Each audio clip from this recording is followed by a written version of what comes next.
And from Reuters, Peter King, the chairman of the House of Representatives Homeland Security Committee, said al-Qaeda is targeting Muslim Americans for recruitment to terrorism, and the community must do more to combat Islamic radicalization, as he opened hearings that have been criticized as a witch hunt. Let me make it clear today that I remain convinced that these hearings must go forward, and they will.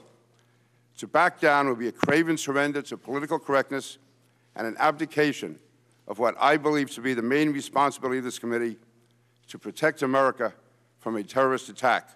In response, a coalition of Jewish, Muslim, and Christian leaders decried the controversial probe, calling it unjust and un-American. An interfaith panel gathered on Capitol Hill to unveil a campaign called Shoulder to Shoulder, Standing with American Muslims, Upholding American Values. Panel members said the congressional hearing is unfairly targeting Muslims in America. Unfortunately, we do have a history of demonizing whole groups because of the actions of a few, as Japanese Americans will surely attest from their experience in the Second World War. But such a practice stands contrary to the fundamental ethos of this nation. King has accused the Muslim community of refusing to cooperate with law enforcement and charged that preaching in some U.S. mosques was leading to radicalization.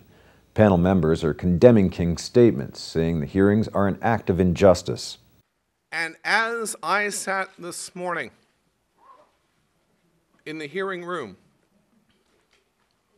I was witness to an injustice. I was witness to an injustice that the underlying tone of these hearings is to stigmatize, to stereotype, and to profile Muslim Americans.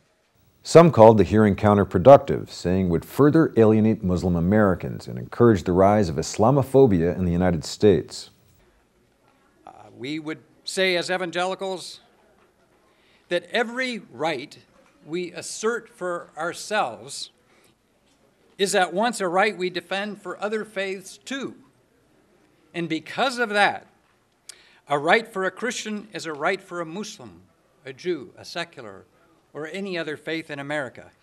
And thus we are concerned that a security hearing that focuses on one faith group exclusively serves only to amplify the Islamophobia that we know exists. Some Muslim leaders have said maintaining the trust of their community is essential to foiling plots, and the hearings could jeopardize that, as well as feed a view from outside the United States that the country is anti-Muslim.